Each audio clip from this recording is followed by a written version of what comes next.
insan kendisini tanımayana kadar aslında Rabbini de tanımaz. Ve özellikle itikaf gibi ibadetler insanın kendisini tanımasına vesile olur. Özellikle bana göre bu son süreçte, bu son dönemlerde en çok yaşadığımız problem de bu. İnsanların kendini tanıma fırsatları bile yok. O kadar ki hızlı bir şekilde teknoloji gelişiyor, o kadar toplum hızlı bir şekilde hareket ediyor ki insanlar kendileriyle yüzleşmekten fırsat bulamıyor, vakit bulamıyor. Mesela diyelim ki bir Kızılay Meydanı'na gidin, insanlar hızlı koşuyor. Her bir bu tarafa bir şeyler yetiştirmeye çalışıyor. Bazen diyorum böyle insan gidip önlerine durup elini açıp işte nereye gidiyorsunuz? Ne oluyor? Neyi yetiştirmeye çalışıyorsunuz? Bu koşuşturma nedir? Neden? Falan. İnsan diyorum bir sorsa acaba ne olacak? Hani Rabbimiz Azze ve Celle ayet-i kerimede diyor ya فَاَيْنَ تَسَبُ Bu gidiş nereye? Üstad Bey o zaman diyor insan diyor aklını kullansa doğruyu buluyor. Ama diyor nefis diyor aklının önüne geçtiği için diyor o nefis de sürekli kötülük istiyor ve onu farklı yerlere götürüyor. Heva hevesleri için onu başka yerlere götürüyor. Ben 2014'te hacca gittim. Gerçekten onu hissettim. Normalde hep böyle hayatın içindeyiz.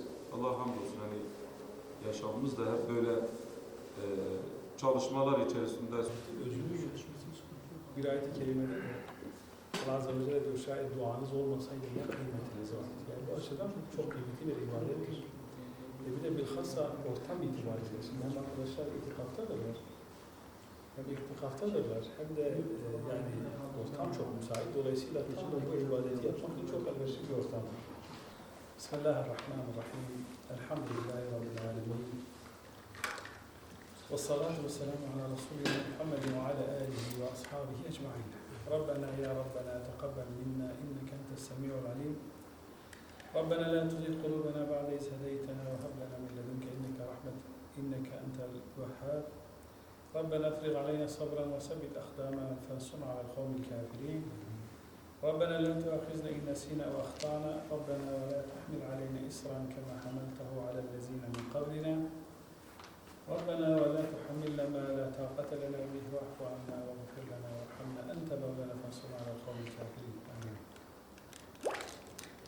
Hamd Allah'a ki ilktir, ondan önce bir ilk yoktur. Sondur, ondan sonra bir son yoktur. Gözler onu görmekten, vehimler onu nitelemekten acizdir. Kudretiyle yaratıkları örneksiz yarattı, dilediği doğrultusunda onları icat etti. Sonra onları irade ettiği yola koydu, sevgisi yolunda ilerleyebilmelerini sağladı.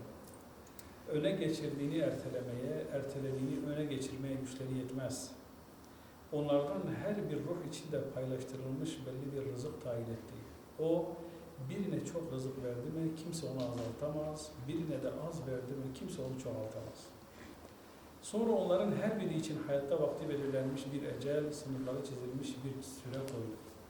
Her geçen gün adım adım ona doğru ilerlemekte, her geçen gün ona daha bir yaklaşmaktadır. Süresi dolunca da vaat ettiği bol sevapla ödüllendirilmek ve sakındırdığı azapla cezalandırmak üzere ruhunu kabz eder.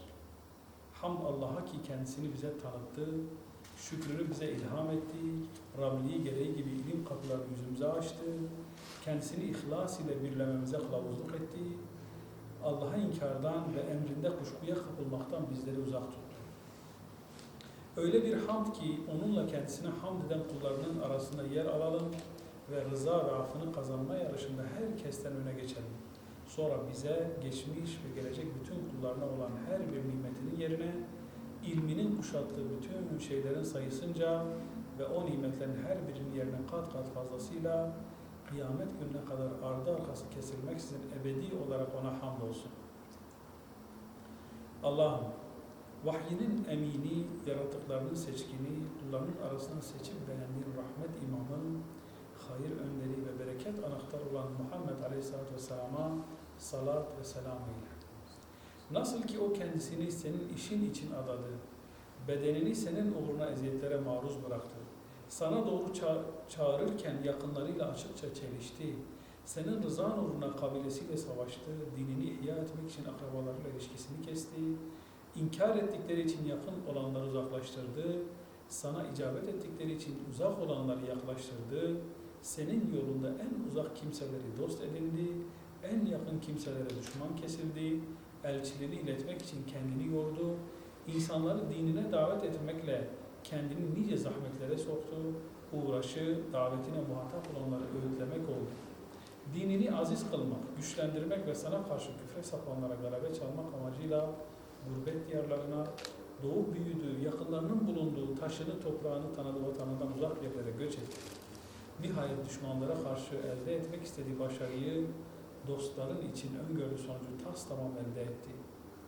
Allah'ım, senin yolunda çekmiş olduğu zahmetler karşısında onu cennetinin en yüce derecesine yükseltti. موسى أن أسر بعبادي فاضرب لهم طريقا في البحر يبسا لا تخاف دركا ولا تخشى فأتبعهم فرعون بجنوده فغشيهم من اليم ما غشيهم وهم جانب الطور الأيمن ونزلنا عليكم المن والسلوى كلوا من طيبات ما رزقناكم ولا تطغوا فيه فيحل عليكم غضبي آمن وعمل صالحا ثم اهتدى وما أعجلك عن قومك يا موسى قال هم أولئك على أثر وعين فرجع موسى إلى قومه غضبان أسفا قال يا قوم ألم يعدكم ربكم وعدا حسنا